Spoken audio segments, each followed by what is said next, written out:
gudoomiyaha golaha wakiilada Soomaaliland ahna hogaamiyaha urursiyaasada wadani Cabdiraxmaan Maxamed Cabdilaahi Ciro ayaa maanta ka qayb galay munaasabad aad u ballaaran oo lagu soo bandhigay musharaxiinta golaha deegaanka uga tartami doonta urursiyaasada wadani.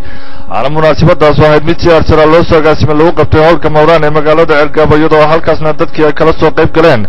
hoggaanka sare ururkaasi iyo waliba mas'uuliyiinta urursiyaasada wadani ee gobolka Sanaag, madax dhaqameed, aqoonyahan, waxgarad iyo waliba haween iyo musharaxiinta ururkaasi. waxaana madashaasi ugu horeyntii halkaasi ka hadlay gudoomiyaha urursiyaasada wadani ee gobolka Sanaag Maxamed Jaamac Xasan ayaa isagu geestiisa sheegay inuu halkan uu si diiran ugu soo dhaweynayo hoggaanka sare ururka, waxaana sidoo kale uu tilmaamay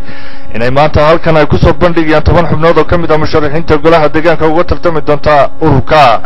waxayaguna dhinacooda halkaasi ka hadlay Chief Caaqil Axmed Xasan Maxamed iyo Samadoon Cabdulla Maxamed Cadceer iyo Caaqil Cabdulaahi Ducaale Daahir iyo madax dhaqameed aad u tiro badan oo ka mid ah musharaxiinta waayeelkooda ayaa marka hadaladooda la isku soo ururiyo ayaa waxa ay ku biyashubanayeen sida ay u taageersan yihiin, waxaana sidoo kale ay tilmaameen inay xubnahan ay yihiin xubnihii ay soo xusheen.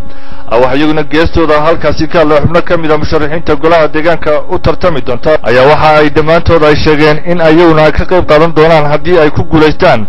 doorashooyinka golaha deegaanka sidii ay u horumarin lahaayeen degmada iyo weliba guud ahaanba gobolka. waxaana gabagabadii munaasabadaasi soo afmeeray gudoomiyaha golaha wakiilada ahna hogaamiyaha urursiyaasada wadani Cabdiraxmaan Cabdilaahi Ciro ayaa waxa isaguna halkaasi ka soo jeeday hadallo isugu jira dhiirigelin iyo dardaaran dhammaan dadka degmada iyagoo ku wada jira musharaxiintaas golaha deegaanka iska sharaxay hadda inta hordhaca waxaan ugu ducaynayaa xil bay qaadayaan in Ilaahay xilka u fududeeyo. waxa loo baahan yahay dadka gobolkuna inay iyaguna garab galaan oo ay arrinta ku taageeraan si ay u rumeeyaan waxa himilada ay higsanayaan haddii Ilaahay ka dhigo. waxaanu bulshada ku baaqaynaa oo kula dardaarmaynaa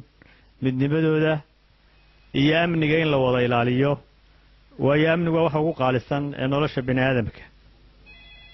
marka inaynu ammaanka iyo wada shaqaynta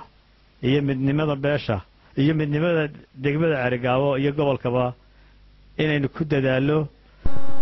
munaasabadan ballaaran ee maanta lagu bandhigay musharaxiinta golaha deegaanka uga tartami doonta urursiyaasada wadani ayaa noqonaysa tii ugu horeysay ee lagu qabto magaalada madaxda gobolka Sanaag isla markaana ugu miisaanka cuslayd. Ali Aadan Daahir, telefishinka caalamiga Home Cable TV magaalada